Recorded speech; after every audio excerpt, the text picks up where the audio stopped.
You're both awfully quiet. Why don't I start us off with an icebreaker? Much obliged.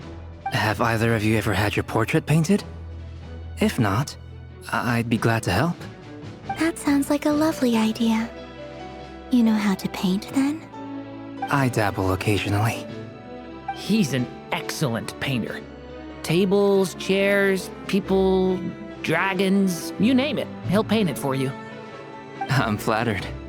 If I ever get the chance, I'd like to give it a try myself. I'll bear that in mind.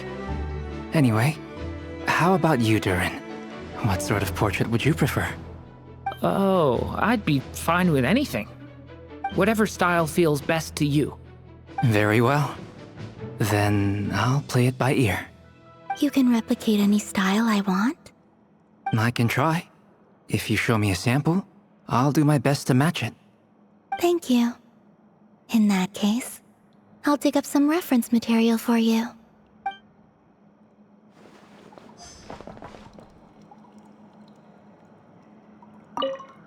You're both awfully quiet. Why don't I start us off with an icebreaker? Much obliged. Have either of you ever had your portrait painted? If not, I'd be glad to help. That sounds like a lovely idea. You know how to paint, then? I dabble occasionally. He's an excellent painter. Tables, chairs, people, dragons, you name it. He'll paint it for you. I'm flattered. If I ever get the chance, I'd like to give it a try myself. I'll bear that in mind. Anyway, how about you, Durin? What sort of portrait would you prefer? Oh, I'd be fine with anything. Whatever style feels best to you. Very well. Then I'll play it by ear. You can replicate any style I want? I can try. If you show me a sample, I'll do my best to match it. Thank you. In that case, I'll dig up some reference material for you.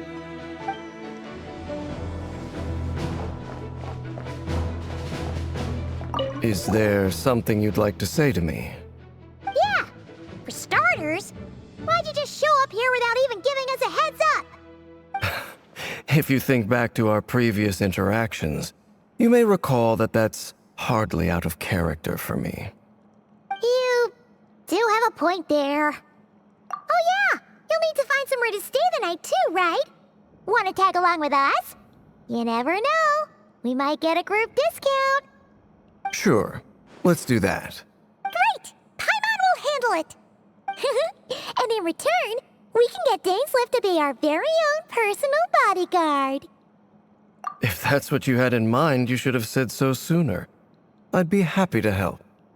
Oh, okay then. Paimon was only kidding, but good to know. Anyway, since we're all here together, we might as well watch each other's backs. That's just what friends do, right? Indeed. Thank you.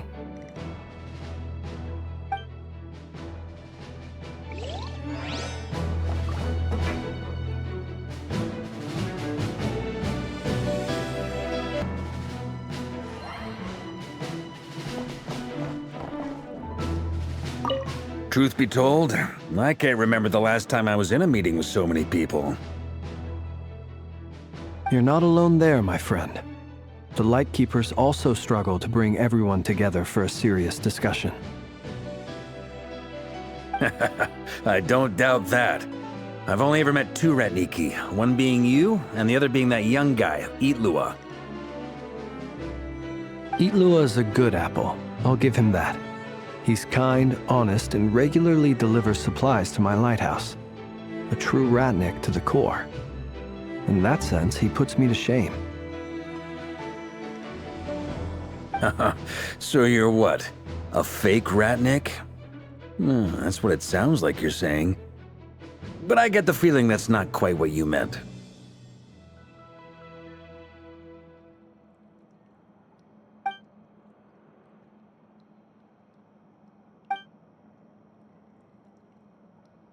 Come on, why the awkward silence?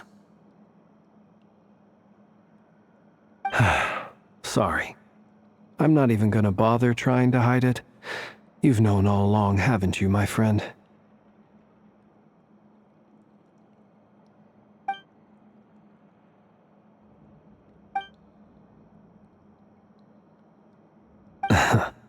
Now that was an awkward silence.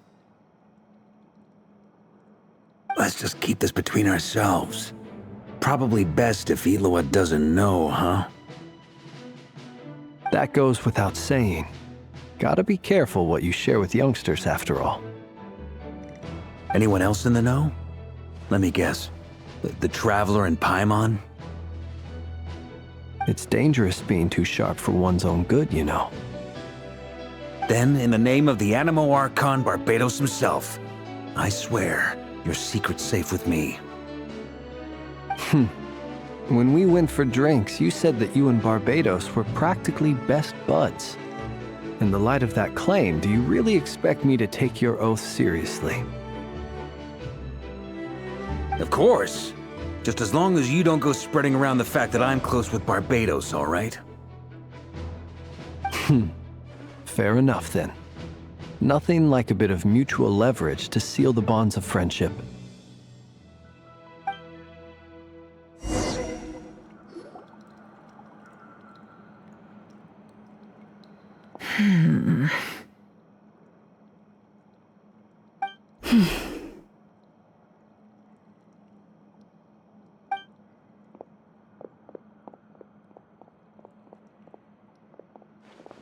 Ah, Miss Nefer. You made it after all. But what about Yehoda? I'm here to give you an update on how things are going on our end. Once this is over, I'll be heading straight back. So much for just this once. Shh! Not so loud! We're on a roll here! What if she remembers and suddenly decides to back out?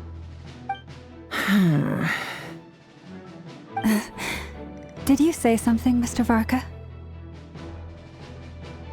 Huh? I didn't say anything. Right, Flint's? Must have been a frog. They get so noisy around here at nighttime. It's like they're putting on a concert in the background. Anyway, before we begin, there's a few introductions to make. Let me start by saying that it's an honor to be speaking before so many distinguished colleagues and collaborators. First up, we have Miss Lauma. As Moon Chanter, she's the leader of the Frost Moon Scions, a local religious community in Nodcry. Then there's Miss Nefer, boss of the Curatorium of Secrets, an intel gatherer extraordinaire. Nefer is leading the investigation into Rerir's background, assisted by Yehoda and Lauma. From the little I've heard, they're making some great progress. Over here, we have Mr. Flint's, a ratnik and guardian of the abandoned lighthouse. In our last operation, he courageously distracted the wild hunt to buy time for the rest of us. For those of you who've never met, this is Mr. Albedo, a renowned alchemist and captain of the Knights of Favonius investigation team. By his side is a new face for us all, myself included, Mr. Durin, who has come to lend his aid. Next up, we have the Moon Maiden and former Fatui Harbinger, Miss Columbina. Then we have the Traveler, who's earned more titles than I could possibly hope to list out, so I'll spare you the rundown. And Paimon, the ultimate travel companion and quite possibly the best guide in all of Tevat. Whoa! That's a lot of people! Great turnout! Miss Nefer, it looks like you might have another job coming your way, so, congratulations on the booming business, I guess. You think I haven't got enough on my hands as it is? Who's looking for me now? That would be me, Miss Nefer. I have a commission for you. And you are? Who I am doesn't matter right now. What does matter is that I'd like you to gather more intelligence about the Rerir of Solnari. Well, it's not as if we never take on anonymous commissions. But in your case, I'll have to decline. I'm gonna take a wild guess and say your job's probably more hassle than it's worth. Something about you seems like bad news. It's my eyes, isn't it? Conrian, I assume. And what's with the mask? Are you trying to hide your identity? In any case, the fact that you're even still alive raises an awful lot of questions for me.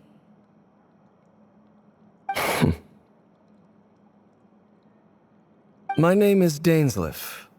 And yes, I am from Conria. As I'm sure you're aware, the Rerir of Solnari's real name is Rerir. He was once an acquaintance of mine. Really? Then you must have been quite an influential figure yourself. You flatter me, but none of that matters anymore. My point was simply to clarify why I have asked Miss Nefer to investigate Rerir's background. So you're both from Conria, and it sounds like you used to be friends? What am I missing here? Surely you already know how he became one of the Five Sinners. I'll tell you everything I know. The history of Conria, the names and identities of the Five Sinners.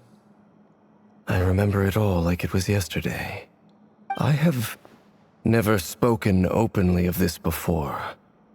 But the truth was exactly as people say. The Five Sinners were each driven by their own desires, and it was by playing upon these that the Abyss tempted them to their fall, tearing Conria apart in the process. The visionary, Vedifenir, who wished to foretell the future. The wise, Haroptatir, who sought limitless knowledge. Gold, Rhindaughter, who desired to create life. The foul, Surtologi, who pursued supreme strength. And last, but not least, Rerir of Solnari, Rerir, Ravager of the Moon. Of the five, Rerir is the only one who remains a mystery to me. He never harbored grand ambitions, so what changed in the space of a single night? How did he come to fall like the others? In other words, you're saying that his change came as a shock to you, and you have no idea what actually happened? That's right. You mentioned how the Abyss tempted them, which led to their fall. But what did that look like in practice? And what other context can you give me about the events of that time? The more detail you can give me, the better. Strangely, now that it comes to it, I hardly know where to begin. The fateful night took place during the era of the Eclipse Dynasty. One day, my elder brother, the visionary, Vedifenir, was summoned to the palace by the Vinster King, only for the king to gouge out his eyes and cast him into the dungeons. When I came to hear of this, my fury knew no bounds. I gathered together every ally I thought I had, and together, we set a night to storm the palace and free Ved. Centuries on, the memories of that night still haunt me like a never-ending nightmare. We broke through the palace gates, just like we had planned, each striking towards our separate targets. But then, I was betrayed. Even Vedifenir, the very person I had come to rescue, abandoned me and partook of the Abyss's power. So, it's personal after all. Then tell me, Mr. Dainsleif, what price are you willing to pay? You, of all people, must know that nothing comes for free. I cannot say what price would be worthy of such a commission. But know this. Rerir was not always a madman. Believe it or not, there was a time when he was just an ordinary man, working for the Conrian Intelligence Service. Uncovering the truth of Rerir's past is the only way to unravel this mystery. But before you decide if you will accept my commission, I will tell you more about him. Enough, I hope, to help you plan your next move. Sounds pretty good to me. Feels like we just flagged down a random passerby, only to discover he's actually a master strategist who has a score to settle with our enemy. Can I borrow your halo? It could be useful in the lighthouse. Hey, enough with the wisecracks! Besides, isn't that lamp of yours bright enough already? Relax. It was meant to be a compliment. If that was a little over the top for your liking, I'll make sure to tone it down next time. I'll give your proposal some serious thought, Mr. Dainsleif. Let's speak in private once the meeting is over. Before that, there's a few things I'd like to share.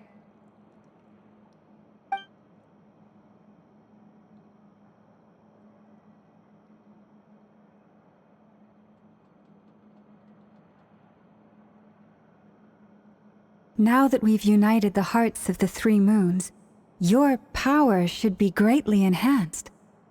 But it seems like that hasn't happened yet. I believe it will take a little longer. You've done so much for me, so I want to be completely honest with you all. Even though I'm doing a lot better now, the truth is, my recovery will likely be an ongoing process. From the moment I was born, my power has been slowly ebbing away. And that is because Tevat has never accepted me. Even with the moons united as one, it seems my rejection cannot be undone. So far, I have yet to find a solution. It may turn out to be a problem that will plague me until the day I finally leave this place behind. Even so, I will do everything in my power to help you drive out the Rerir of Solnari.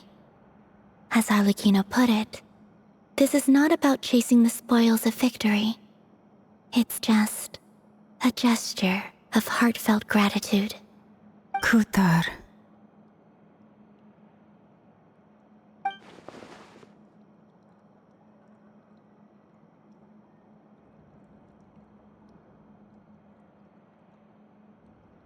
Defeating the Rerir of Solnari will be no easy task.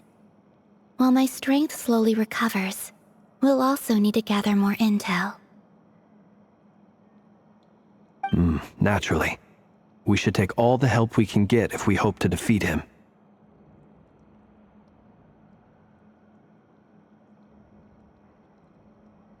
We've considered several viable plans now, but our choice hinges on the answers to a few key questions.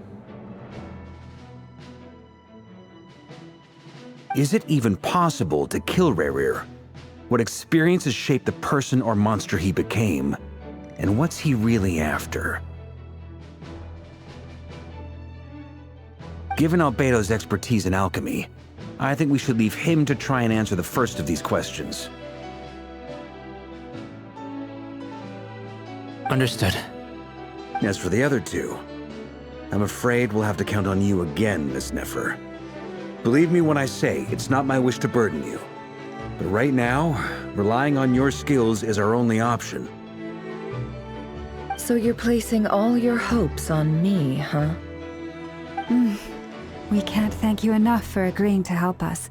Honestly, I can hardly believe how lucky we are.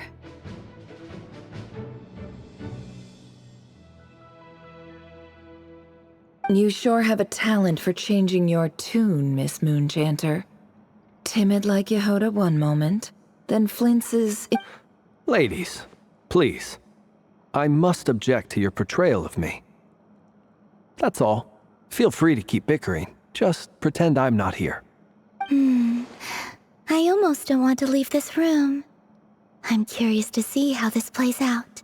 I have faith in you, Miss Nefer.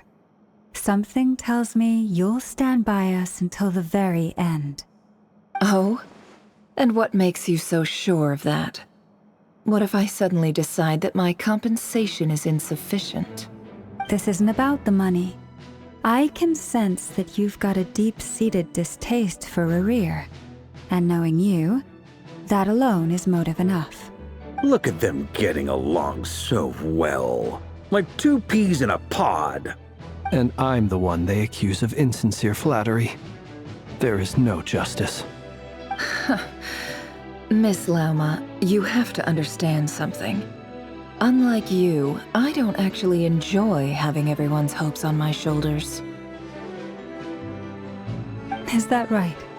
Well, maybe the fact that I'm willing to put my hopes in other people says more about me than you. But the fact is, I also trust you.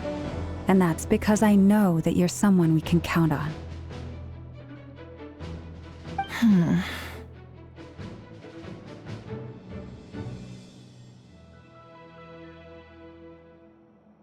Anyway, we've got our plan, so let's get moving. Mr. Dainsleif, let's talk. And Traveler, once we're finished, if you've nothing else planned, I'd like you to come with me. This whole experience is teaching me a lot. For instance, I now know that when other issues come up in the future, I'll have far more luck getting Lauma to convince Miss Nefer than trying to do it myself. Hate to say it, friend, but that's one of the funniest things I've heard in a while. Why? You think I've got it wrong?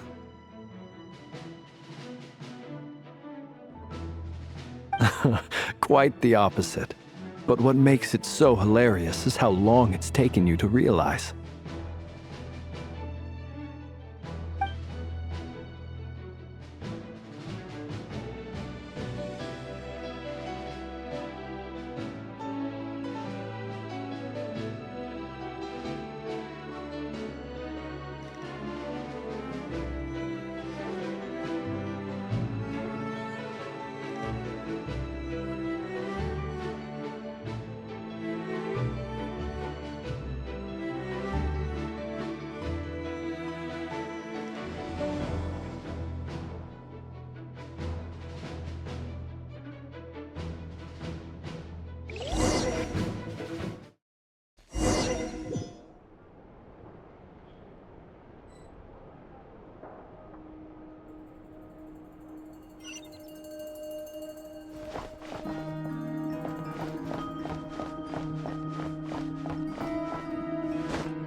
Thank you for waiting. It's okay. We actually used the time to help Dainsleif get a room at the hotel. That's very considerate of you. Now, I trust you share my curiosity about Rerir's past, and you seem fairly familiar with Mr. Dainsleif already. We spoke at some length after the meeting. He was the one who suggested I should invite you to join this operation. He feels confident that these secrets will be safe with you. Dane has a lot of faith in us, that's for sure.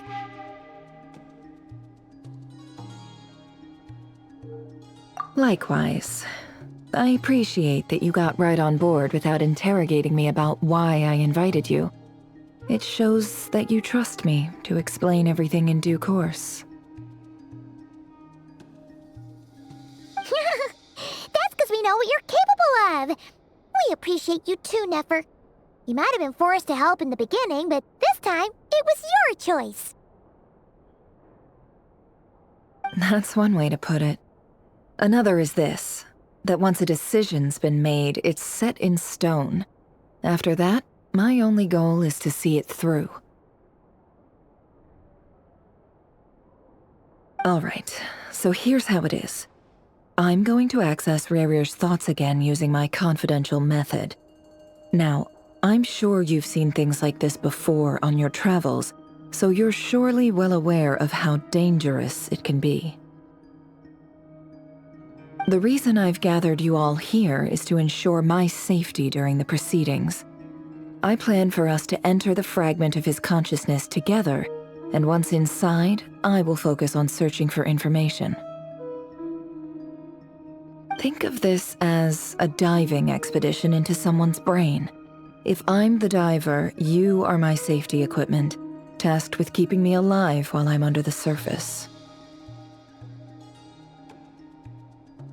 Once the ceremony begins, we will all be spying on privileged information. But in the interests of safety, you must remain absolutely silent at all times. We will discuss our observations after the ceremony has concluded. Lastly, any individuals of a weaker constitution are advised not to partake in the ceremony. In any case, Paimon has her own job to do, which requires staying in the room but not joining the ceremony.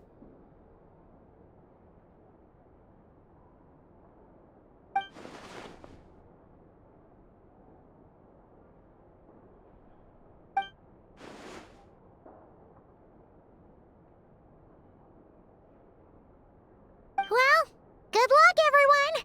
Sounds like all Paimon can do is cross her fingers and root for you guys.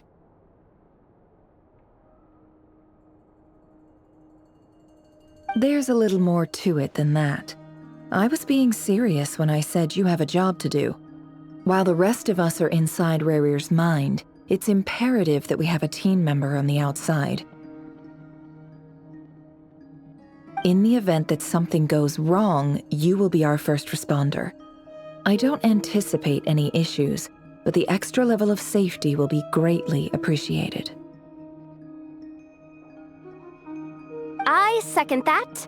This is a dangerous operation here, and you're our whole rescue team. That's pretty much the most important job in the crew. So, Paimon's like the lifeguard?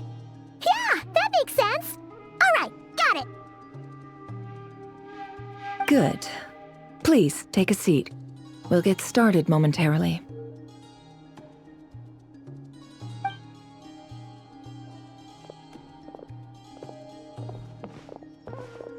So, did Mr. Dainsliff tell you anything else? He told me that he believes Rerir kept some big secrets in his life. He's not sure that they were the cause of his eventual downfall, but he's asked me to uncover what those secrets were all the same. But surely you're not planning to go through with this, no matter the cost. If you think that, you'd be overestimating me. I'm a businesswoman, not a mercenary. But I do have my own professional reasons for taking this job. You think I'd turn down the opportunity to get a first-hand glimpse into Conrian history? No chance. Well, as long as you don't let morbid curiosity get in the way of safety concerns, we're good. We'll do whatever we can to help you. You're such a killjoy.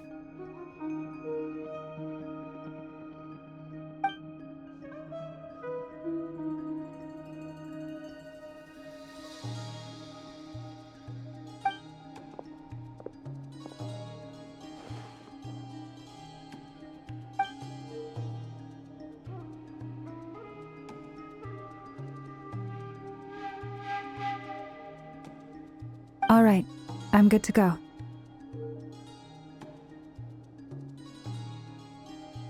All set over here, too.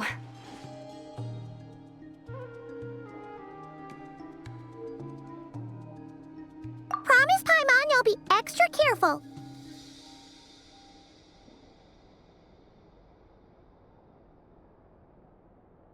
All right. Let your whole body relax. We're about to begin. Close your eyes.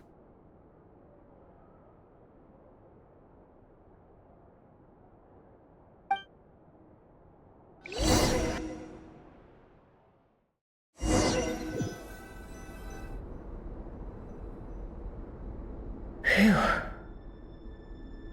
Could this be his office? Pretty standard setup. Bookshelves, paperwork, files. According to Dainsliff, Rerir used to be an intelligence operative. Chances are there's plenty of top-secret intel stashed away in this room. Is this where you keep your secrets, Rerir? Can't say I'm not looking forward to this.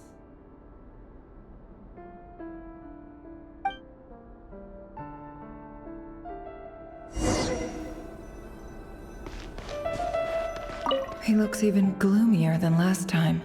I wonder what's changed.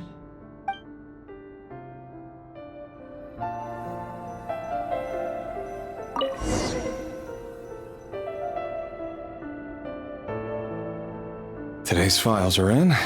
Time to wade through them just like usual. Male, 51. Occupation, cook. Confirmed Crimson Moon descendant. Has maintained frequent contact with other descendants over the past year. Poses a threat to the dynasty. Neutralized.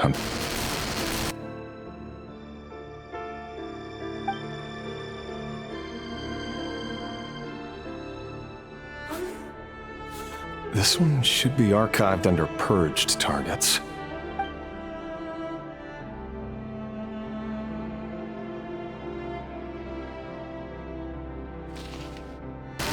Female, 23. Occupation, office clerk. Confirmed Crimson Moon descendant. Has maintained frequent contact with other descendants over the past year. Poses a threat to the dynasty. Neutralized.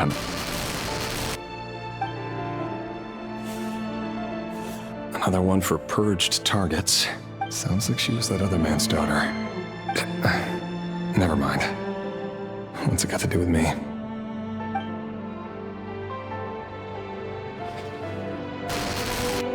Male, 40. Occupation, teacher. Confirmed Crimson Moon descendant. Has been observed making contact with other descendants during the past year. Poses a threat to the dynasty. Neutralized on... Just another nobody for the archive. Come to think of it, I remember surveilling this man. A case like his never would have been considered a priority in the past. Huh. He barely even interacted with other Crimson Moon descendants.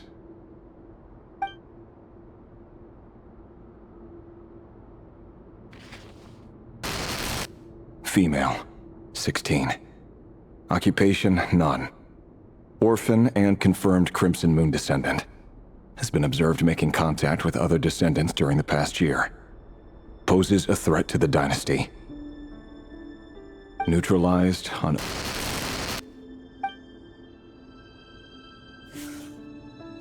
Filed. I have no recollection of this girl. None whatsoever. She doesn't seem to be anyone important, but then again, how many of them really are?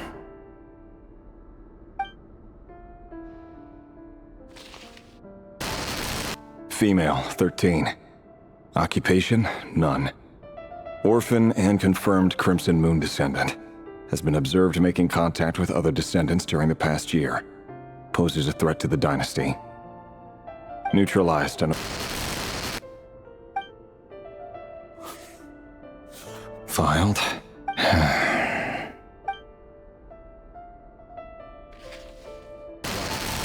Male, 11. Occupation, none. Orphan and confirmed Crimson Moon descendant.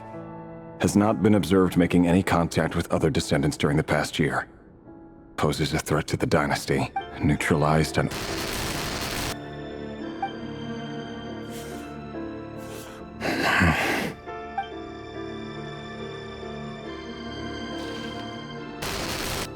Male, 6.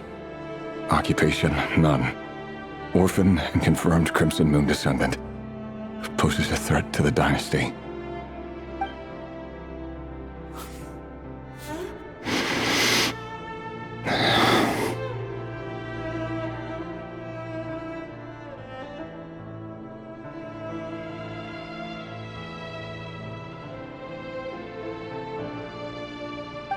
It's funny, isn't it? Your job is becoming both harder and easier at the same time, depending on how you look at it. Sooner or later, the Crimson Moon descendants will be completely wiped out. But as their numbers dwindle, they become harder and harder to track down. That's not how it is. Fortunately, however, most of the able-bodied adults have already been taken care of. The remaining weaklings will be increasingly easy to deal with. No! No. My job is to ensure the survival of the Eclipse Dynasty. And the only way to do that is by eliminating any and all potential threats. It's a perfectly legitimate line of work. Every single one of my colleagues can attest to my fairness. And if my friends were aware of the facts, I know they'd back me up too. Assuming, of course, that they were aware of all the facts.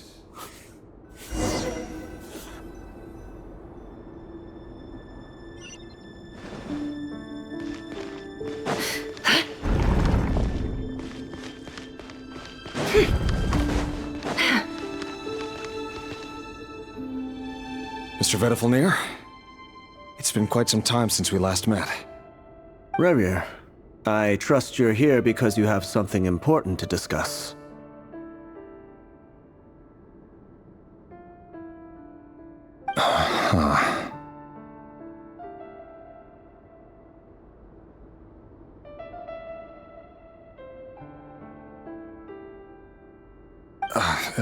Forgive me. I wasn't tuning out, it's just, I noticed you didn't even phrase that as a question. As if you knew I was coming. Tell me, does someone in your position ever feel the need to ask questions at all? It is indeed within my power to foresee certain things. Things like your arrival.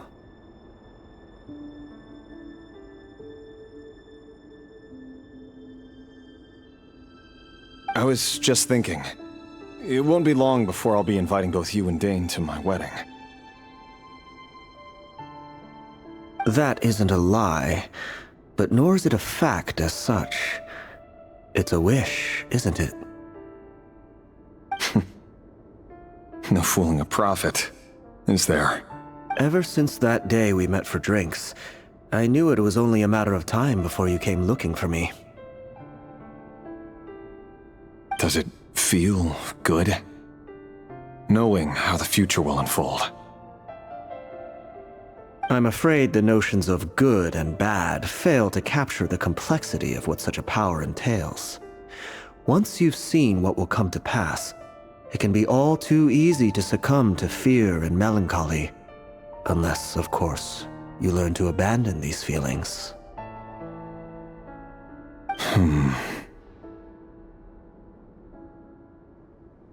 You fear my silence, and long to hear the words I left unspoken that day.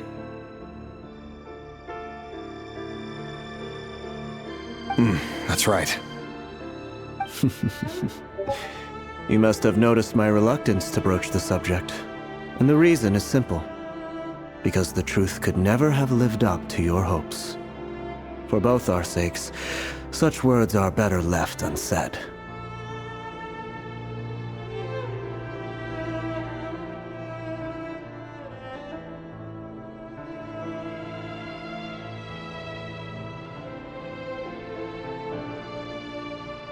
The burden of prophecy was never meant for your shoulders.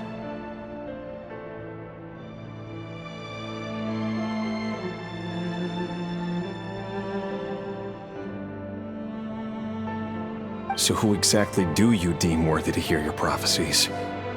None but our exalted king? Or rather, our king as he once was. You're closer to His Majesty than I am. You must know better than anyone how much he's changed. You say that as though it is to my benefit. Yet precisely because of that, I dare not speak rashly. A king can turn out to be the most virtuous of rulers, or a tyrant more terrible than the most vicious of dragons. You are so wise and far-sighted, yet still you would have me live in fear of the unknown?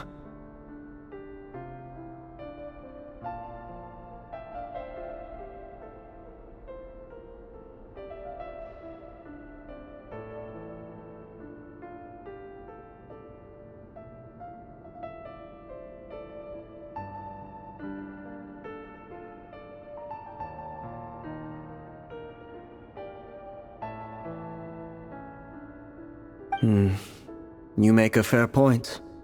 Especially given my silence alone was all it took to send you spiraling downwards. Very well then. Let me offer you some advice. And I say this not as a prophet or a visionary, but simply as the brother of your friend. For many reasons, there is very little chance of your marriage ending in happiness. If happiness is what you seek, you should find another fiancé.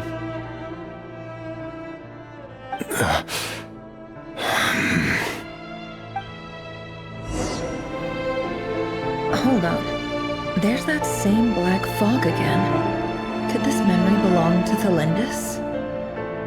Guess I'd better tread carefully.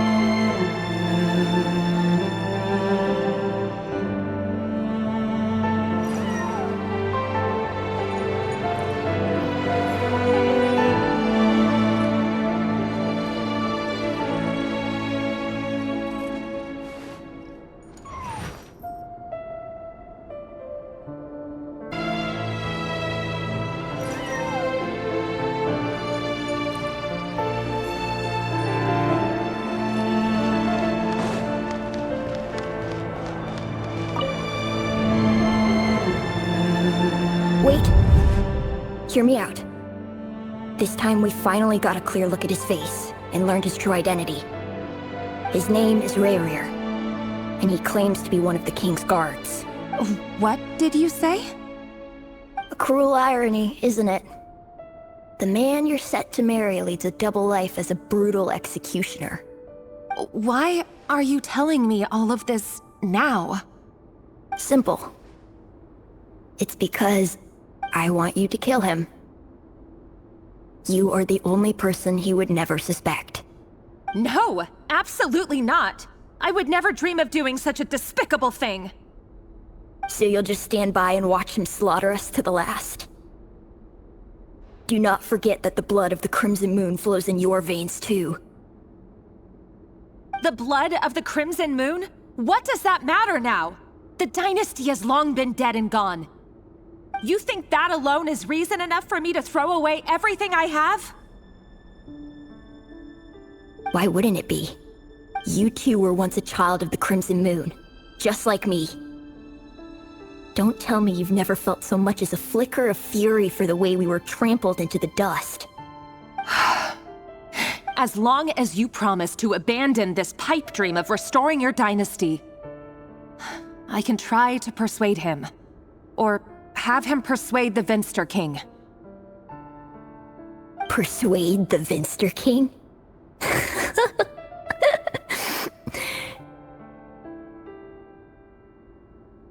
Do you even know why he's so obsessed with hunting us down? Why he keeps trying to force us to hand over our secrets? Over and over again? Or why we refuse to give up on restoring the dynasty? The Vinster King. A blind fool. His eyes clouded by powers from beyond this world. A petty little man with a miser's heart. And he dares to sit upon the throne? Mark my words. Sooner or later, Conria will fall. And it will be his doing. If you can't bring yourself to do it, so be it. Just you watch. It won't be long before calamity descends upon us all. The Rerir of Solnari. That really is quite a secret you've been keeping from me, Rerir. But who am I to talk? Am I really any better? I've kept my own past a secret this whole time too. Love should be built on honesty. But ours was born from lies. And yet, Is it really so wrong to hide things that would only make life harder? If we don't cover up the parts that no one else should see, how can we go on pretending to be normal? Vedifulnir must have known all this, and that's why he made his prophecy. In the end, nothing stays hidden forever. But I won't just sit by and watch this disaster unfold. I'll do everything in my power to protect what I cannot afford to lose. No matter who I have to face.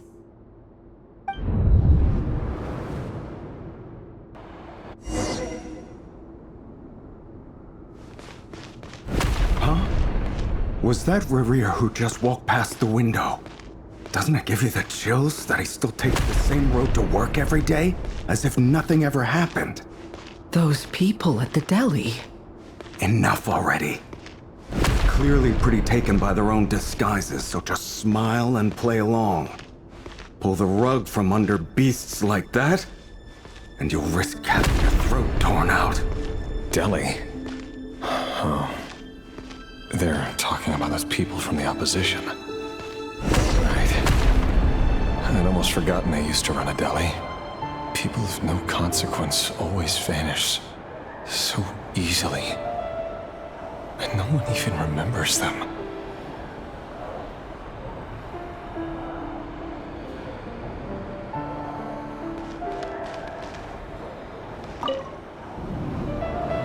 But surely you can see he's not the man he pretends to be!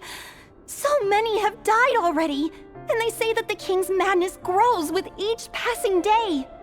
We're not going to survive this, are we? But why does it have to be this way? Do we really deserve to die just because of the blood that runs through our veins? Valindis, are you even listening? Sorry, Freether. My mind was off wandering. I heard you, though. You're talking about what Rerir said. He's just following the king's orders. He's a secret agent, and it's his job to hunt down rebels and dissidents. By the time you first met him, he'd already taken lives. Maybe he was using you from the very beginning. No. Rerir has no idea I have anything to do with the Crimson Moon. My family are only distant relatives of the main lineage, and besides, my eyes are perfectly ordinary. Truth be told, apart from my teacher, pretty much no one knows I have any connection to any of it. It's been a long time since my family severed ties.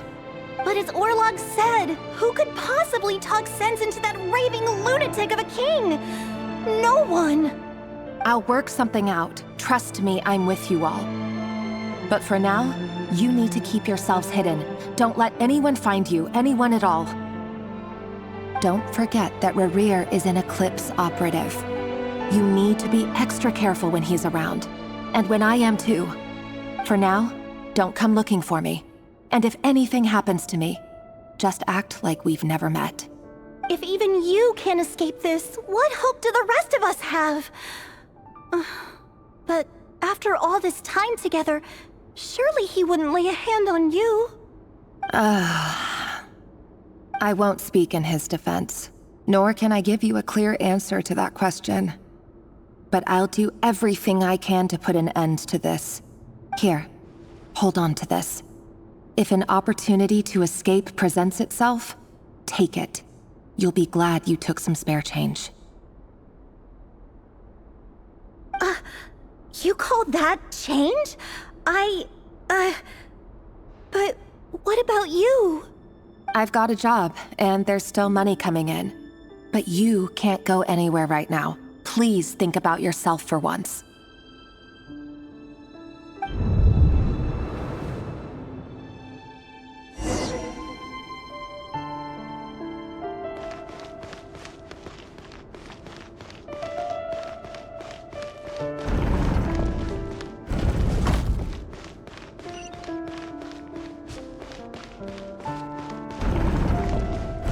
Another day, another round of assassination training. Training ground is just beyond this hidden passageway. When you kill a person, Doesn't it bother you when you end up covered in their blood? Why would it? Aren't we all just walking blood bags? But not everyone is accustomed to hunting down others like prey. You've been a hunter for so long now, you seem to have forgotten that most people don't just go around killing one another. Leave me alone.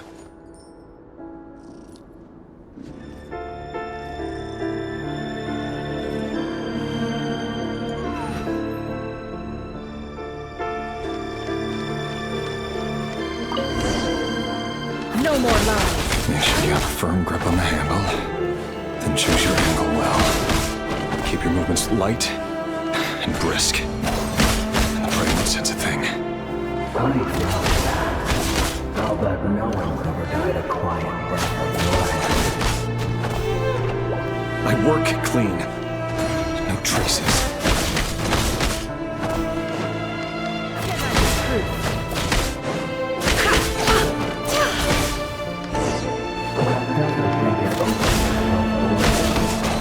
The king just happens to need you right.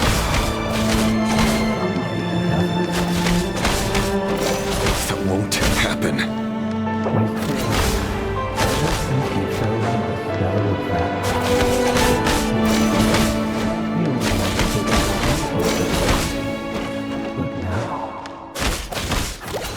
The ones I've dealt with have always been guilty.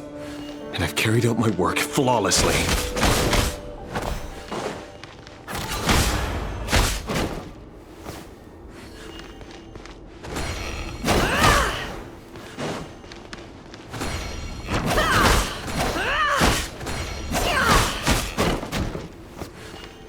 No more lies. You know why Lynn didn't accept your proposal, don't you? Was it because she didn't trust you?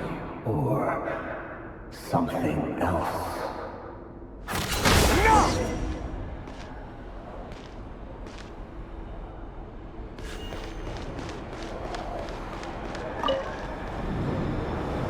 Valindis, do you still remember Orlog?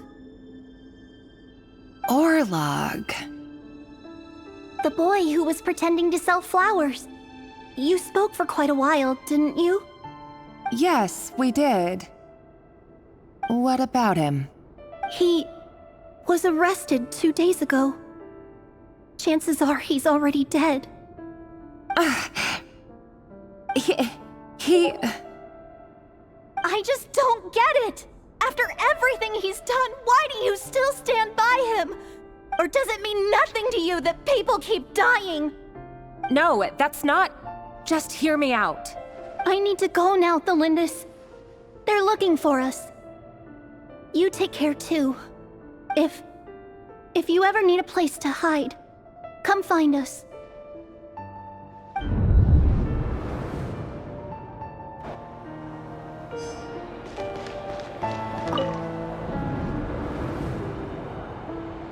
Author Thelindis. Over the course of this week, the research object was subjected to interference for a total of 47 hours for experimental purposes.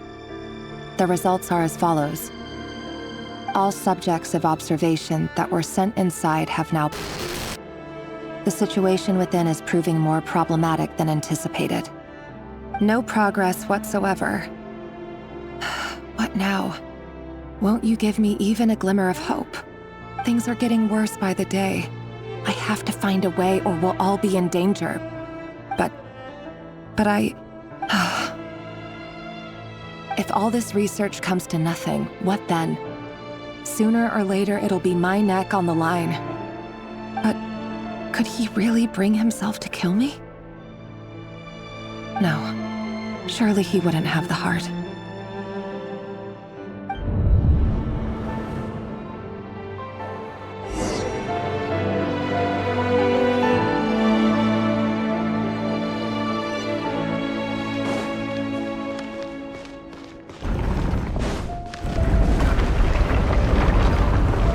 Why won't you just let us go? We don't even know each other. All we want is to live ordinary, peaceful lives. You want To live?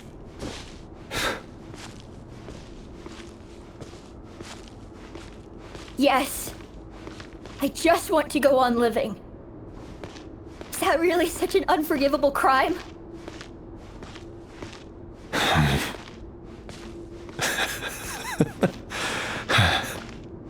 You want to go on living.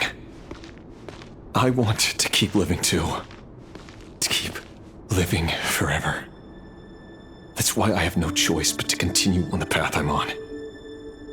If only some savior would suddenly swoop down and change the way the world is. Too bad that's not going to happen.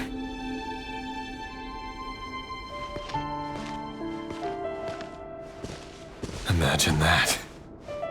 If there really were such a person, you and I wouldn't be standing here like this, would we?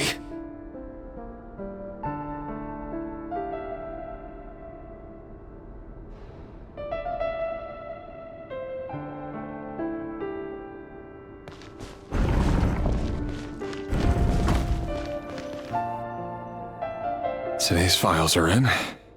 Time to wade through them just like usual. No, I don't get tired of it. It's my job. And not only am I lucky to have it, I'm good at it too.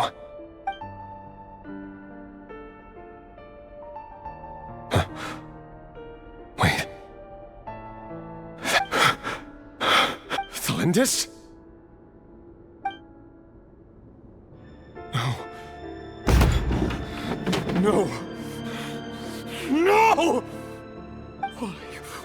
Why? But you bear no mark of the Crimson Moon. How could you possibly have anything to do with them? It cannot be! A diluted bloodline. Carefully concealed. I see it now. You've been living in the shadows just like me. What a fool I've been. Numbing myself with talk of justice. Even imagining my friends would back me up. But in the end, Urban-Sul, Finster King! How far are you going to take this? From the direct bloodline to secondary offshoots? And then what? Today it's the descendants of the Crimson Moon. Who will it be tomorrow? Will you not rest until everyone down here is dead? No. This cannot go on. This is where it ends.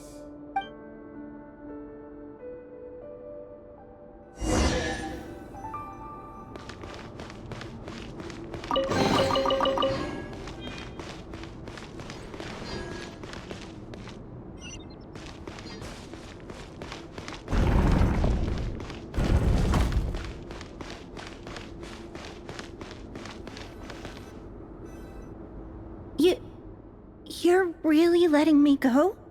I am. As long as you can guarantee that no one will find you. Don't worry, I'll be extra careful. No one will know I was here. But... what about you? Me? If you let me go, you won't be able to complete your mission, will you? Good point. In that case, maybe you should stay. No, please!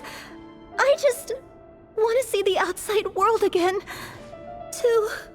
Go on living? Yes. I know you're a man of your word. So please, just let me go. If I let you leave, what will become of me? Just kidding. Go, now.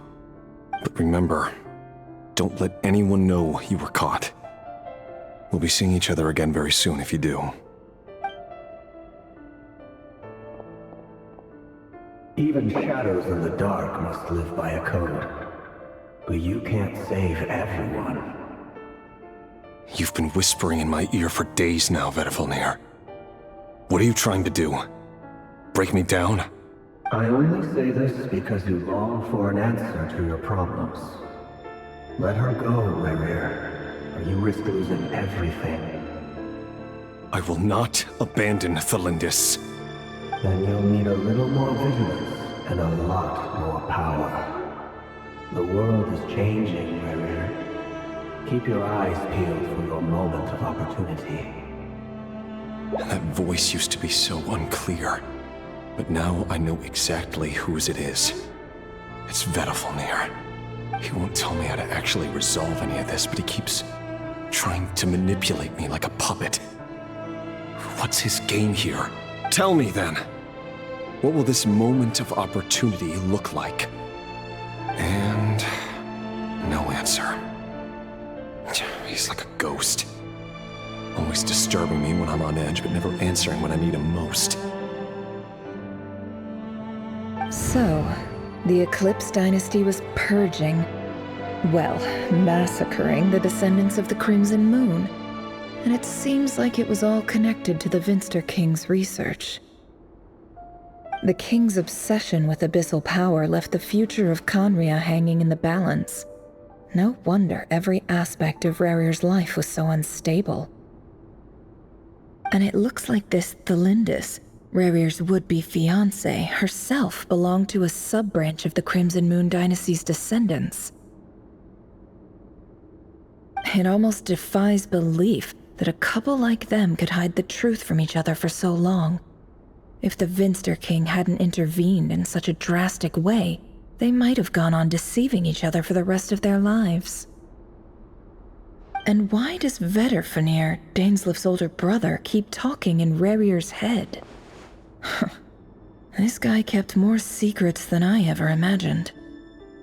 The human mind is like a vast desert of shifting sands. When you follow the flow of someone's memories, you only ever see the parts they're willing to let surface. Time for something a bit more creative. We've been inside Rerir's mind this whole time, building up a picture of his psyche. There's already enough clues on the board to start reading between the lines and mapping out the rest. Now, we can finally begin to put the pieces together. Sure, it'll only be a reconstruction, part simulation, part reasoning, but it's usually pretty accurate. Once we've built up a cognitive profile, we just need to cross-check the logic behind his actions. And then we'll be able to take a sneak peek at whatever it is that Rerir has really been hiding.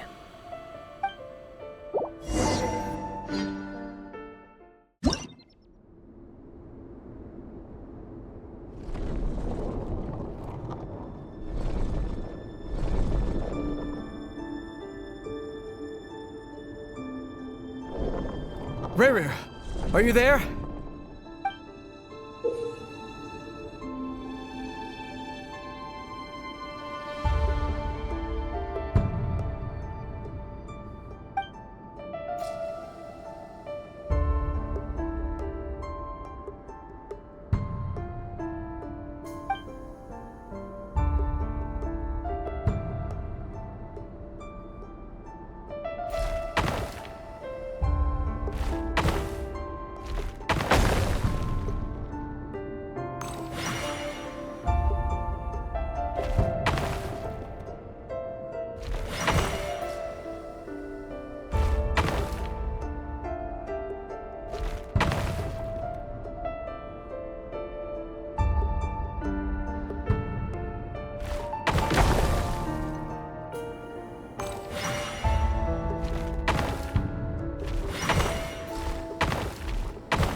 Hey, Rerir!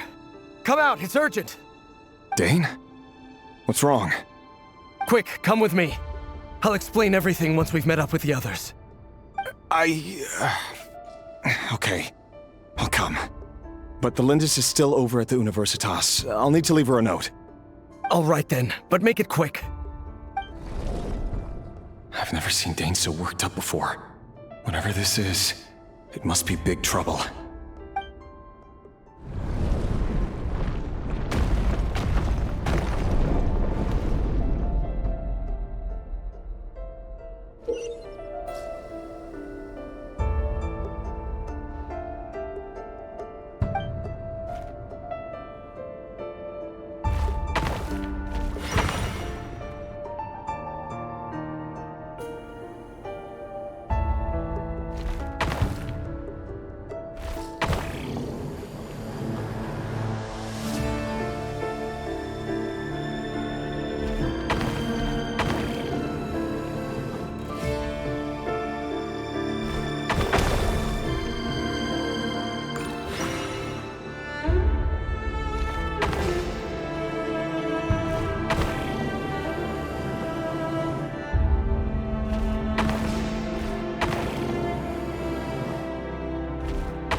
Well, this is a nice change, meeting you all at this hour. When men and women of ambition can speak face to face in broad daylight, I say that's a big step forward for our dear Conria. Don't be ridiculous. We do not fear the day. Why would we seek refuge in the night? You might ask your blade that same question. I'm told it prefers the cover of darkness. The word on the street is that Sir Delogi only strikes when he has an unfair advantage. But that is patently false. I see you're missing an arm and a leg. Surely only a fair fight could explain that. If this is your way of offering me replacement limbs, believe me, I'll take them. Oh, we can certainly discuss that. With bioalchemy, anything is possible. Assuming I have your full support in my research. Lunatic. Roptatir, what brings you here? Why, Dainsleif, of course. He invited me. Please, cast aside your apprehensions, Miss Rhine-daughter.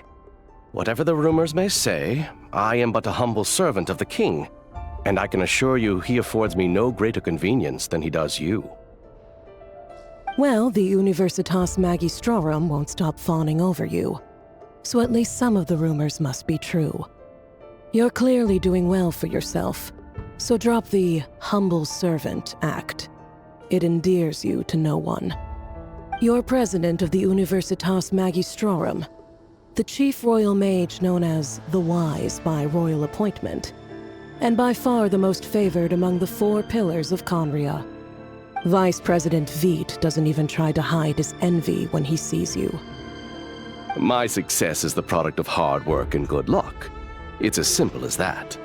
Were the king not such an extremist, I hardly think I would have received a senior post at my age.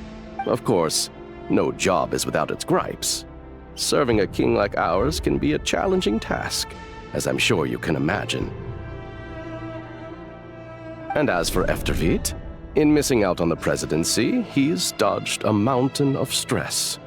Like everything else in life, it comes with pros and cons. You're all here. I apologize for the short notice, but it was an emergency.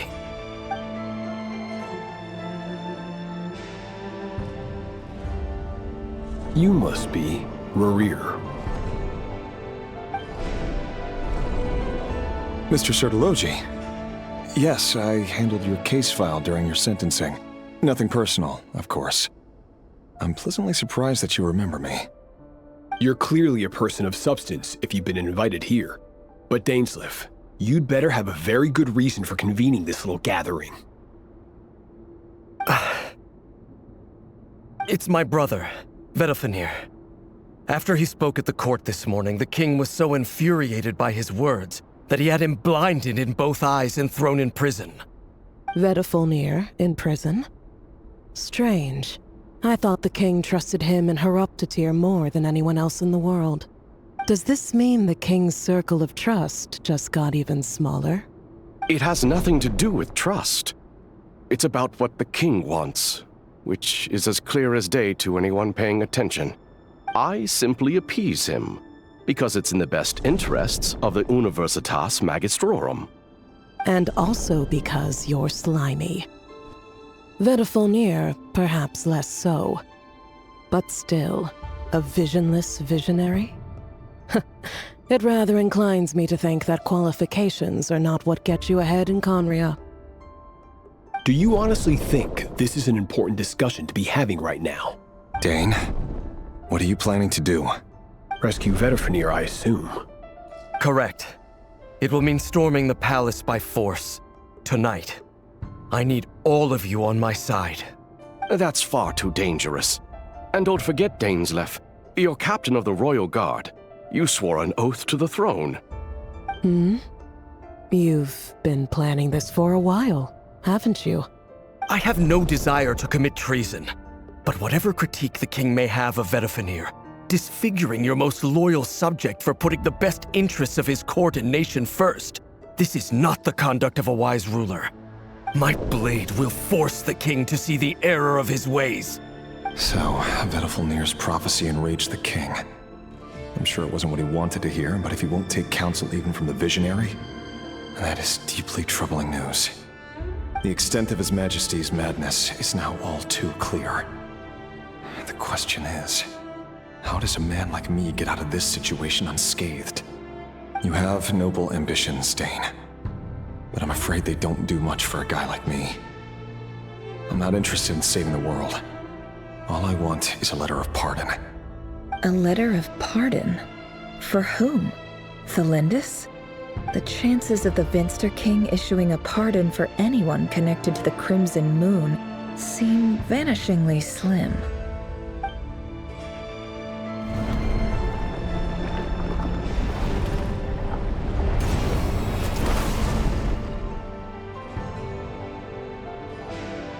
This black fog over the board must have some connection to Thelindis.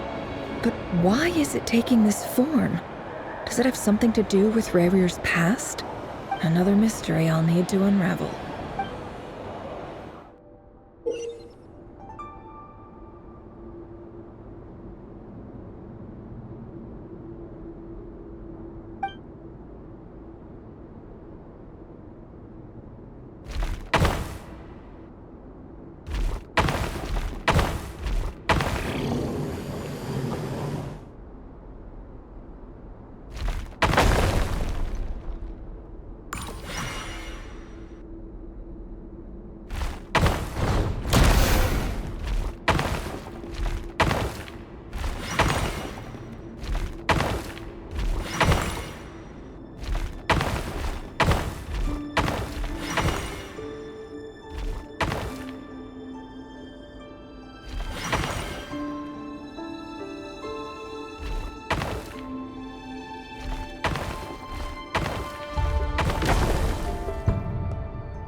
Author Thelindis. Over the course of this week, the research object was subjected to interference for a total of 60 hours for experimental purposes. The results are as follows. Research dating back to the Crimson Moon Dynasty has established 2 points regarding moon marrow. Firstly, its origins have something to do with a god's power. Secondly, it serves as a portal to an as-yet indeterminate location. Moon marrow can thus be defined as a spatial gateway. However, there are a number of hurdles to overcome before we can answer the question of where it leads to. To start with, opening the gateway requires a specific power source, which the relevant literature indicates. An enormous amount of power is then required to keep the gate open. Currently, the total power output of our instruments remains in the single digits. To make matters worse, I am now the only staff member remaining in the Moon Marrow Lab. The Universitas Magistrorum recently decided to move most of its personnel into abyssal energy research, which has stymied all Crimson Moon-related projects. This is not a wise move. I have always maintained that placing all our hopes in a single source of power is risky, especially one as poorly understood as this. As well as making ourselves overly reliant on a single resource, we are neglecting other promising technologies. I apologize if this comes across as disrespectful. But as a Moon Marrow researcher, I desperately want to see the world beyond the gateway. If we really made it there one day, what would we find? And how would we go about taming the unknown? My imagination is endlessly fueled by questions such as these.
This is for you.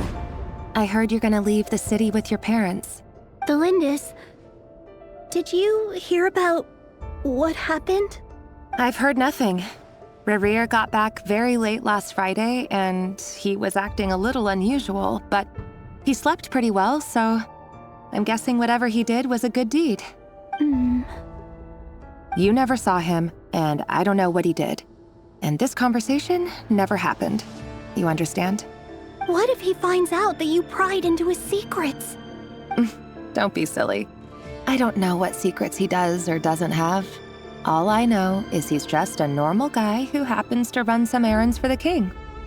Are you scared of him? I don't know. The Rerir I know doesn't match the person you all describe. Logically, I should be scared of him. And yet, I don't want to lose him. But enough about that.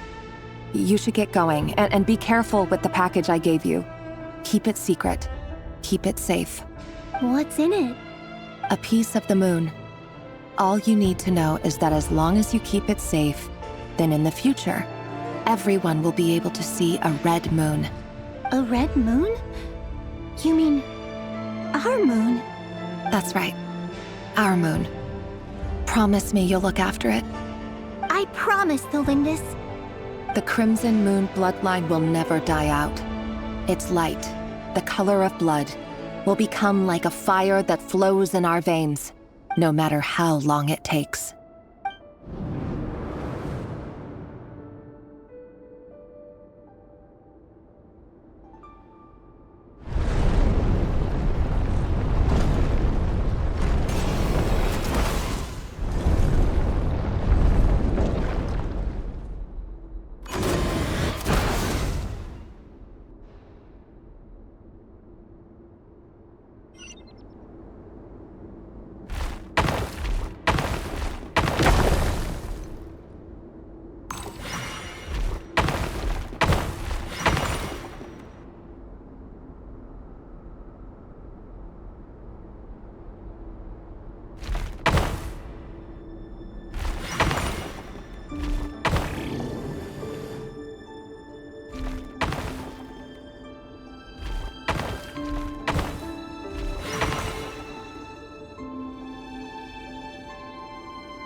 Hurry, everyone, and stick to the plan. Sir Dainsleif, what are you? Is this treason? You know what happens to those who betray the throne. Please, don't do this! It is the king himself who has betrayed the throne. He has betrayed all of Conria. If you have any love left for justice in your heart, you should join me. It's showtime. Dane and his group will handle the troops in the palace. Then Hraptatir and Rhindaughter will disarm the security measures. My job is to enter the prison and rescue Vedifalnir. Stay safe. Wish me luck. Look after my brother. Draw your blade. It is time for justice to prevail.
This place is filthy.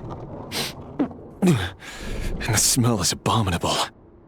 Clearly, the king doesn't allow his prisoners a single shred of dignity. Found you. Hello, Mr. Vedafilnir. Ah, it's you. Surprised? Oh, wait. I guess surprise isn't an emotion that prophets feel very often. I certainly felt some surprise in the moment when I was blinded. Surprise at the king's sheer ignorance. Surprise at just how unfairly this world responds to words of earnest remonstration. I'm curious. What did you prophesize this time? It wasn't a prophecy. It was a word of warning. Someone had to say it. The king has forsaken all reason in pursuit of his obsessions. I simply told him that if he continues on this path, Khaenri'ah will surely fall. But he didn't listen. Worse still, he stabbed you in both eyes and locked you away. Dane asked for my help. The court is in complete chaos now, but I'm sure you predicted that. Everything is transpiring as I foresaw, yet I am powerless to change it. Fate is an immutable force. I can but lament as the inevitable unfolds. I do wonder whether giving a man the power to see the future does nothing more for him than slowly crush his spirit. Forgive my curtness, Vedafilnir, but the king did not suddenly turn on you today. His suspicions have been brewing for a long time. You can't have wisdom beyond the reach of your fellow man without attracting his fear and suspicion. There are things the king does not want to see. So, he doesn't want you having visions of them either. He blinded you because he thought this would make the visions stop. He wasn't entirely wrong. I did indeed lose my power to see the future. Right up until... Until what? Just now. I believe I saw something new. Well, tonight could go a lot of different ways. 5 of us banded together to storm the palace, also we could rescue you. This will go down as the most tumultuous day in Khaenri'ah history. I sense hatred in you, but also hope. A desperate hope that with the tyrant deposed, that will be the end of the story. But this is not the end. It is the beginning of a new chapter, in a whole new story. There are many men of honor and courage in this world, Rerir. But you are not one of them. You're not here for justice, are you? You're here for yourself. Is that a dagger? Interesting. Why not the polearm? It was always your weapon of choice. With your abilities, I don't doubt that you were able to recover some of your sight. But I also doubt that you want to make an enemy of me right now. Of course not. We're on the same side, aren't we? We could be. But I need you to be honest with me, Vedafilnir. At this point, you're my only hope for the future. You mean your future? With your beloved, Felindis? Yes. And I know there are bigger things at stake here. A dynasty, a nation, maybe the entire world. But forgive me, I care first and foremost about myself. I can't abandon the one I love to save myself. I just can't do it. But you see a broader picture of the future than I. You see the solutions to the biggest problems of our age. So tell me, what is my solution? What's the answer? In matters of fate, answers are either right or wrong. What will be and what will not. Maybe you are willing to pay a certain price in the pursuit of happiness, but unfortunately, fate does not negotiate. That is the cruelest thing about fate. It is unmoved by your sacrifices. That can't be true. I know it's your voice that I keep hearing in my head, urging me to see how the world is changing, to seek more power, so I can protect the things I love. You show me disaster, but you won't show me how to avoid it? Why? Why are you doing all this? My voice. In your head.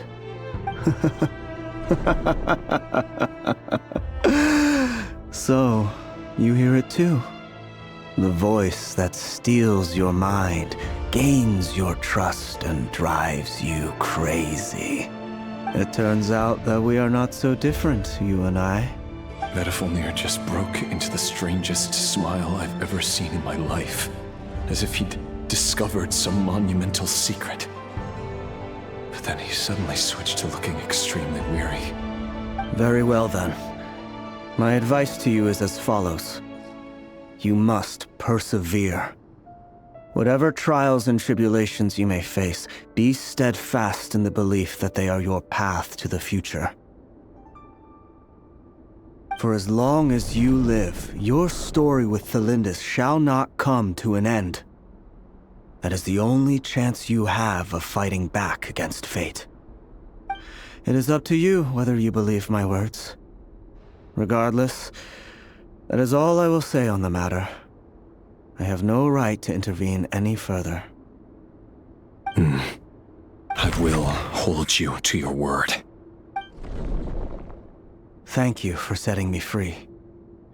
In return, I will tell you one more thing that you cannot afford to ignore. Just then, a strange wave of energy rippled through the city. We had no idea what it could mean.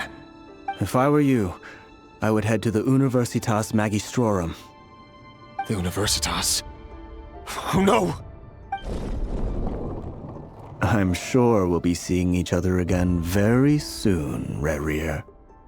Whatever Vedifilnir said, I didn't catch it. I didn't even help him out of the prison. There was no time to lose.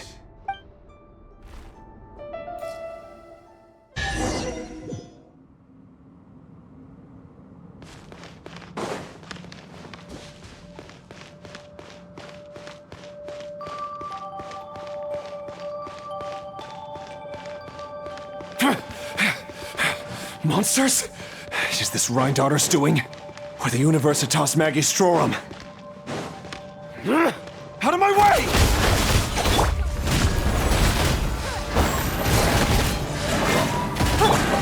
My apologies! Hold the line!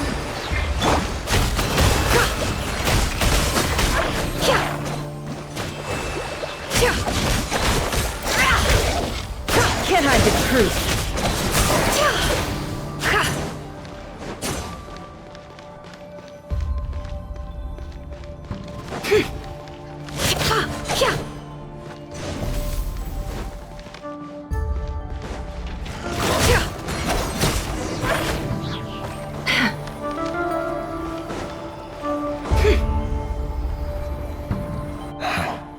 The Universitas. That reminds me of a rumor I once heard. Allegedly, the king installed secret mechanisms in the palace and around the city. No one knows where they are or what kind of power they hold. But if they were ever going to activate, it would probably be on a night like tonight. Help! Help! Hold on! Don't let them anywhere near you! Save me! I can't! Ah! That sounded like an explosion. So, the rumor is true? The king really went through with it? What other means does the king have at his disposal? They must run on power from the Abyss. And given it's a major center of Abyss research, anyone over at the Universitas will be in grave danger. I have to hurry!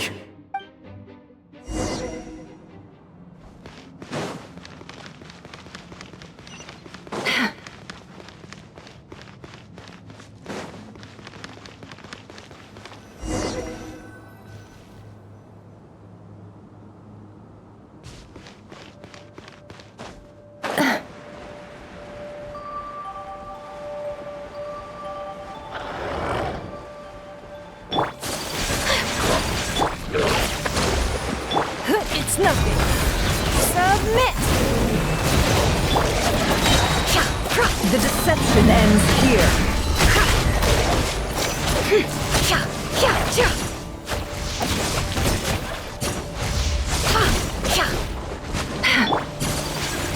Take flight! Allow me! Torrent, bring refuge!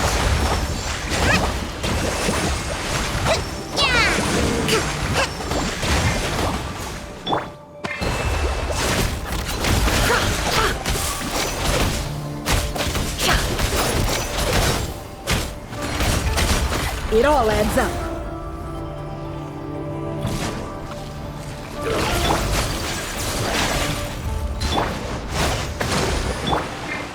Don't waste my time.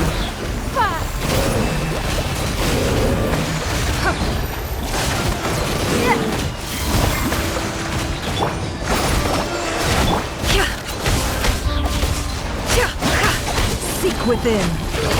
Can't hide the truth. My apologies. Hold the line.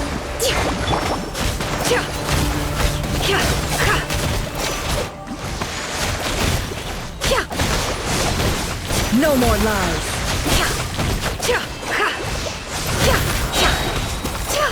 The mystery unravels. How far? Whirling. Allow me.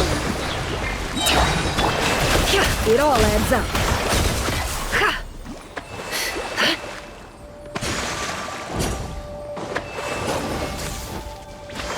No more lies. It all adds up. My apologies.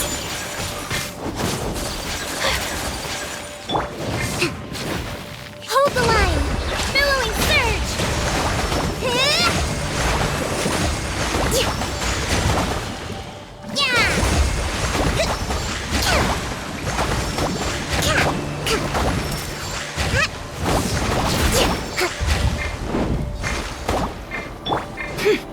No more lies. Seek within. Can't hide the truth.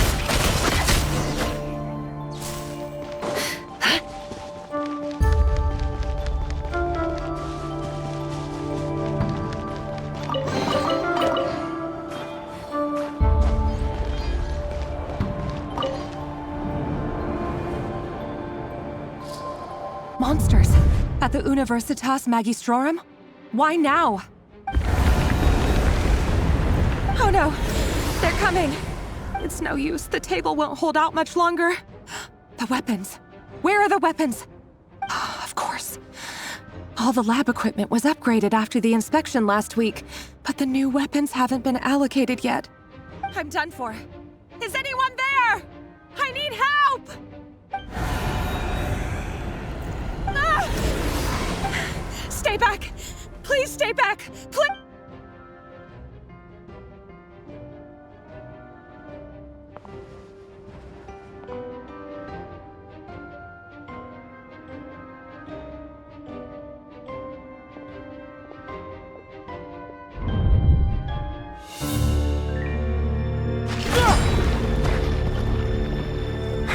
What's that? Rerir! So the rumors about your work are true. What? No! Listen, something happened at the palace tonight. We have to leave! You don't need to lie to me anymore. What do you mean? I know why you're worried, and I will respect the decision you've made. But it's okay, because I found a solution. I know how to end all this. You can have it back. The normal life you so desire. But until then, I'm afraid our wedding will have to wait. Celindus? No, don't do it! Celindus! Celindus!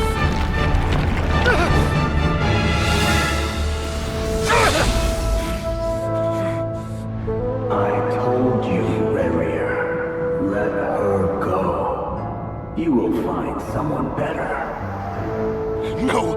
No, I won't do it! I have to save her! By what means exactly? A lowly pawn. You lack the power and the strength of will.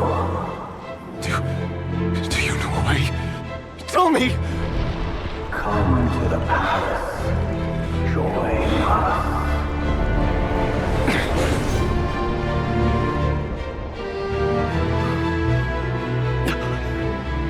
Rerir, thank goodness we... Step forth and take your share. You made it. Not you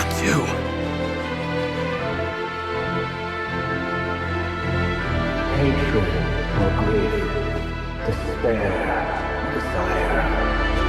We all have our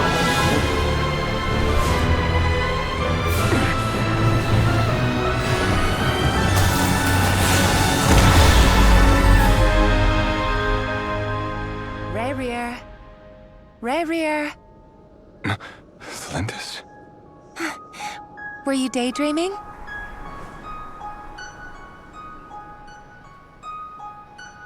You still remember, Rerir? That question you asked me a couple of weeks ago? Oh. You mean the proposal? Yeah. I'm wondering, where do you think would be a good place to discuss it? Maybe in the garden? Or were you thinking a fancy restaurant? It's your choice.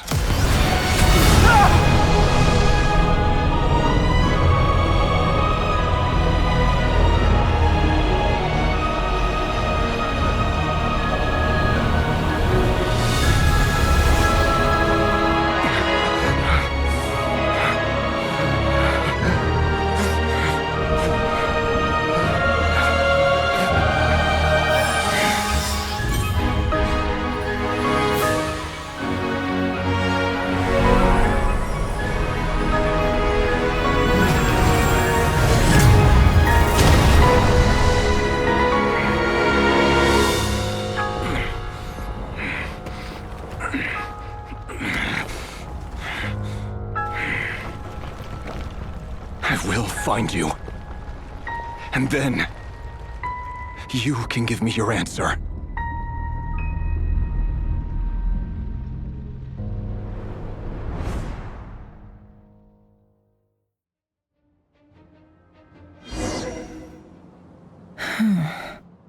So that's how the Raker of Solnari was born. A monster created by circumstance is a monster all the same.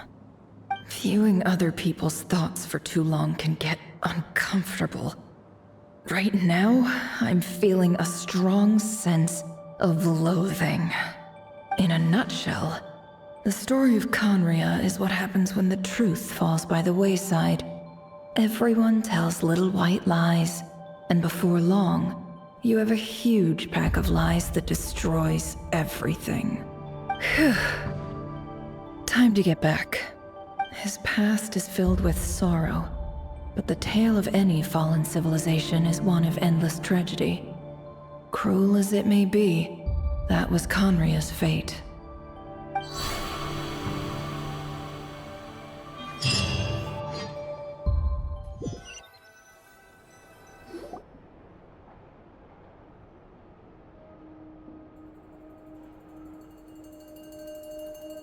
Everyone, I'm back. Can I get a standing ovation? Never! How are you holding up? Feeling okay? She's fine. Boss is a pro. Yes, I'm fine. You will have seen the events of Rerir's life through my thoughts. It's now clear that he is just a regular nobody, driven by personal tragedy, as he said himself. I mostly agree. There's only so much we can know about him from his memories alone, but they did give us a clear glimpse into his life in Conria. However, I would not consider Rerir to be a nobody. He was deeply involved in the events of that era. Yet, when the catastrophe of a generation strikes, nobody is safe. Sounds to me like you're speaking in riddles again. Is this you urging me not to abandon the people of Nodcry in their hour of need? That's not what I meant. Although I do hope you choose to remain a part of the plan. Without you, the mission ahead will be all but impossible. Then try to remember that I respond better to the carrot than the stick. And I don't appreciate being bossed around. Now, as for you, Missy, you were excellent. You stuck to the rules of the ceremony and kept your mouth shut the entire time. Cool! So, can you fill me in on the deets now? Most of what I saw went right over my head. Patience. You'll hear the whole story, don't you worry. But let's meet up with the others first. It will save me narrating it twice. Yehoda? Yes, boss! Let me get that door for ya. That's more like it. For a moment there, I was worried you'd forgotten about the first clause of your employment contract. Forgive my curiosity, but what does the first clause say? It says I gotta do the annoying stuff that boss is too lazy to do for herself. Like opening the door, pouring the tea, yada yada. Is that right? If something is in the contract, it's because she willingly agreed to it. Rest assured that the Curatorium abides by the very strictest of labor policies. You don't seriously think I'm cruel enough to treat her like my slave? In any case, I've hardly shied away from my share of the work today. Hope I don't catch Flintz and Varka lounging about in their chairs, enjoying a leisurely cup of tea. There's nothing I dislike more than other people enjoying themselves while I'm hard at work.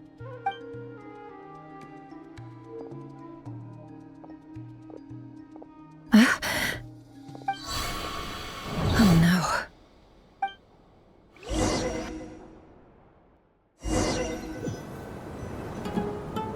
Sorry to disturb you, but we seem to have run into some trouble. Evidently so. Don't worry, I'm not about to leave you to fend for yourselves. I'm not that kind of boss. And it would go against the Curatorium's labor policy. I'm sorry. What did you hear me say? I wasn't talking about labor policy. Wait. How long have I been standing here? Not long. You just appeared by the door a moment ago.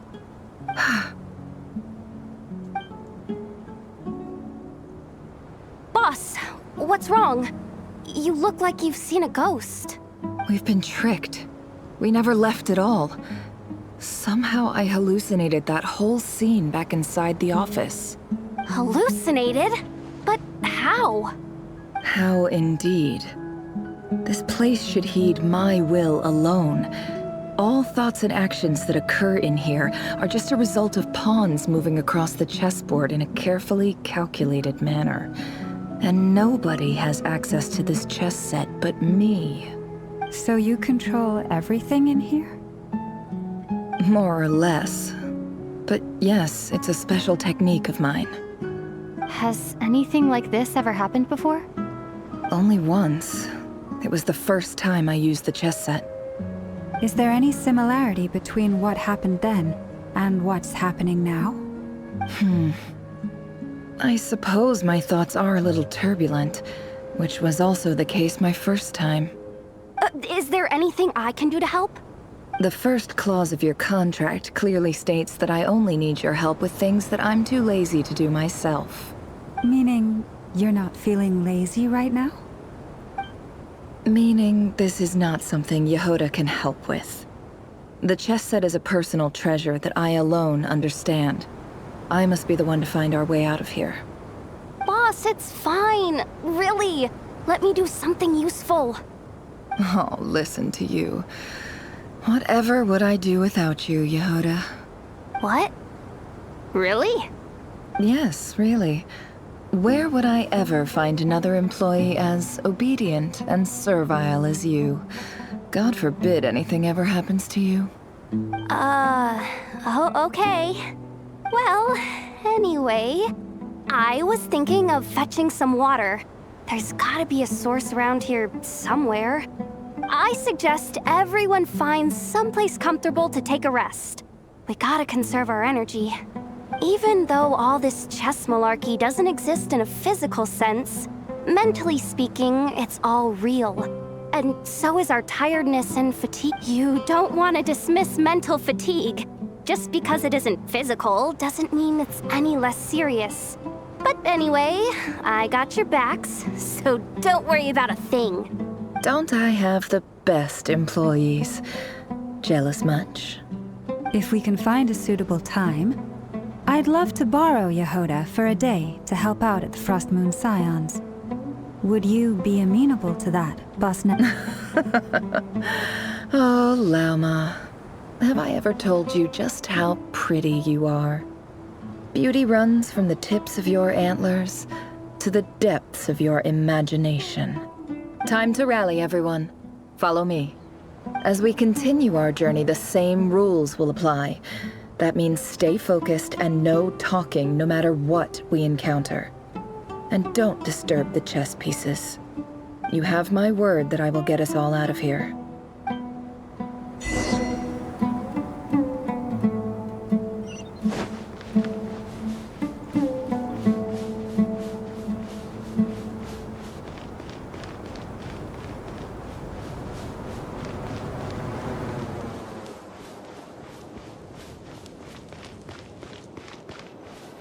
This place looks familiar. That's not a good sign. There's someone up ahead. Time. I wasn't expecting visitors at this hour. Wait, is that? Oh, it's him. There you are! Sinue's been looking for you all day. I think he has some news for you. Oh yeah? What were you doing just now, Uncle Retinue? Hiding away some more loose change? I know I saw some Mora. What do you mean loose change? Oh, come on, I'm too old for this. Just pretend you saw nothing.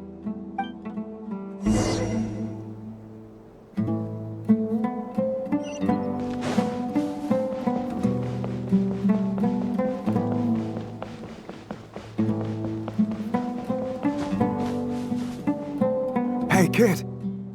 Mind telling me what Sinuhe's been up to recently? I'm trying to get in his good books and I need a way in. Get in his good books? Why? What do you want with my dad, Uncle Apepi? I've written a new song. I was hoping to showcase it at the next festival, but I'll need his approval. A new song, huh? I'd love to stay and listen, but unfortunately, Uncle Retinue says my dad's looking for me. Well, there's plenty of time and I'm not going anywhere. See that pile of stones? I'll be sitting there warming up my vocal cords. Come find me when you're done. Pile of stones. Got it.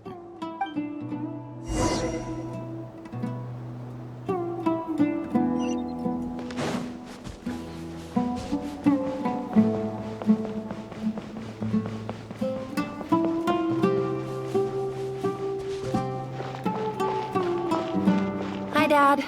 Uncle Retinue said you were looking for me. Ah, there's my little princess. If you'd gotten back just a little sooner, you could have shared the spoils of war with me. Spoils of war? Who were you fighting against, Dad? It was just a figure of speech. The aftermath of a sandstorm is no time to be waging war. I was talking about our war against thirst.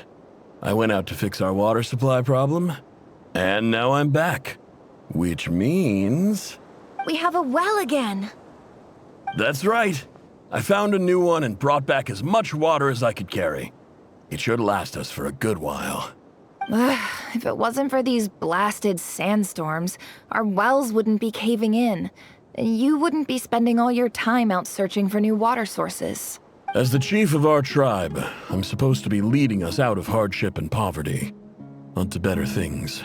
You know how prosperous our ancestors were. I've told you all the stories. And look at us now, squeezed into these hovels. No one would choose this, if it wasn't for the endless wars over the years. But things are looking up. I started working with some folks from the academia a few months back. They gave me some contacts in return for my assistance in the desert. So you're the academia's helper now? Special ambassador, they call it. Think of it as a partnership. It's nothing bad, okay? We've been isolated here in the desert for too long. Seeking opportunities elsewhere is the best thing for us, and the fastest way to progress. So, do you get anything good out of being a special ambassador? Of course. My luck's improving all the time. One day, I swear I'm gonna lead us out of this place. We'll find somewhere new. Somewhere better.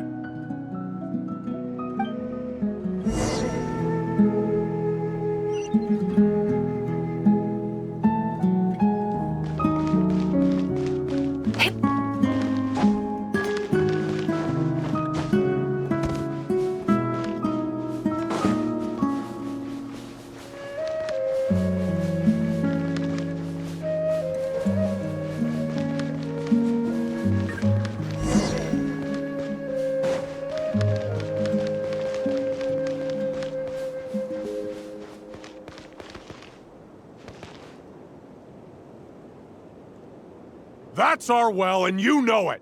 You stole from us. Well, you've gone from chief to thief, and now you have to face the consequences. Did you really think you could take our water without permission and get away with it? You're either brave, stupid, or both. And that Special Ambassador Act? Yeah, nice try! We spoke to the academia. They said it was all news to them. You're a liar and a cheat!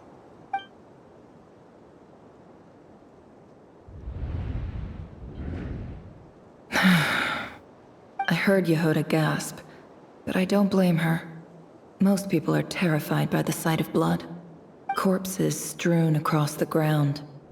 The wounds are clearly from scimitars and daggers. The desert dwellers' weapons of choice.